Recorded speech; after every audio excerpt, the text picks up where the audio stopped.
Hello guys, welcome to my appliances technology channel. দেখুন, আমরা আজকে এসেছি একটা মাইক্রোওভেন রিপেয়ারিং করতে। এই যে মাইক্রোওভেনটা দেখতে পাচ্ছেন, এটা প্রায় 12 বছর হয়ে গেছে। মাইক্রোওভেনটা খুব ভালো মাইক্রোওভেন, আইএফবির মাইক্রোওভেন। এর মধ্যে একটা কী প্রবলেম হচ্ছে, আর এই প্রবলেমটা আমরা কী করে ঠিক করছি সেটাই আমরা আজকে এই ভিডিওটা দিল। যে এরকম দাদা, মেশিনটা আমার চলছে বাট গরম হচ্ছে না। তো আমরা ভাবলাম যে ম্যাক্সিমাম সময় না মাইক্রো ম্যাগনেটনটা খারাপ হয়ে থাকে। তো আমরা বললাম না, যাই গিয়ে দেখে আসি কী প্রবলেম হচ্ছে। তো আমরা এসছি, তো দেখলাম যে একটা স্মেল দিচ্ছে। যখন মেশিনটা চালালাম না, তখন দেখি স্মেল দিচ্ছে। কোথা থেকে স্মেলটা দিচ্ছে ঠিক বুঝতে পারলাম না। তখন ট্রান্সফর্মার থেকে দিচ্ছে কি না, না না ট্রান্সফর্মার থেকে তো দিচ্ছে না। তো দেখি যে ক্যাপাসিটার আছে, দেখতে পাচ্ছেন আমাদের হাতে ক্যাপাসিটার আছে। এই যে ক্যাপাসিটার আছে, ক্যাপাসিটার সাইড দিয়ে না একটা চির খাওয়ার মতো দাগ ছিল। ওখান থেকে ফাটা ফাটা ফাটা ফেটে গেছে অ্যাকচুয়ালি। এটা ঠিক আছে, ফেটে এটা পুরো পুরো গন্ধ দিচ্ছে। তো আমরা তখন বুঝতে পারলাম যে না, ক্যাপাসিটারটা প্রবলেম আছে, ক্যাপাসিটারটা চেঞ্জ করি। তো ক্যাপাসিটার চেঞ্জ করলাম। এর সাথে মানে এই ক্যাপাসিটারটার জন্যই আমার হচ্ছে ফিউজটা উড়ে গেছিলো। ফিউজটাও আমরা ঠিকঠাক করে দিলাম, আমরা নিয়ে গেছিলাম স্পেয়ার পার্টসগুলো নিয়ে গেছিলাম। আমাদের তো একটা আইডিয়া থাকে, সেই জন্য কিছু কিছু স্পেয়ার পার্টস আমরা সবসময়ের জন্য নিয়ে যাই।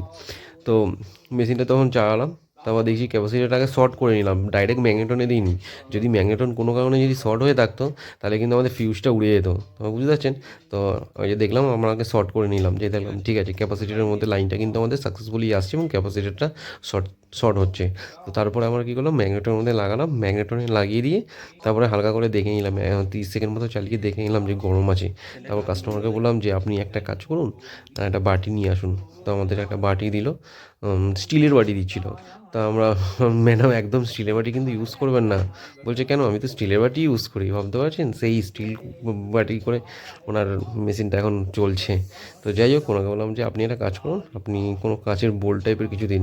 তো তারপরে বললাম, আমাকে একটা ইয়ে দিল, ওই চীনামাটির কিছু একটা পাত্র দিল। তো আমরা ওটা দিয়ে ভেতরে জল ঢল গরম করলাম। তো বেশ ভালোই 1 মিনিট দিয়েছিলাম, 1 মিনিটে ভালো মোটামুটি জল টল গরম হয়েছে, কোনো সমস্যা হয়নি। তো দেখুন, এই যে উনি আমাকে বললো যে এরকম আমরা বেশি ইউজ করি না, খুবই কম।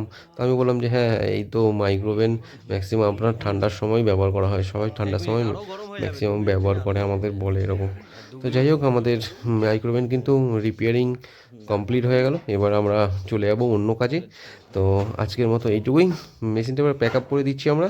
তো যাই হোক, আপনারা ভালো থাকবেন, বাই বাই, টাটা।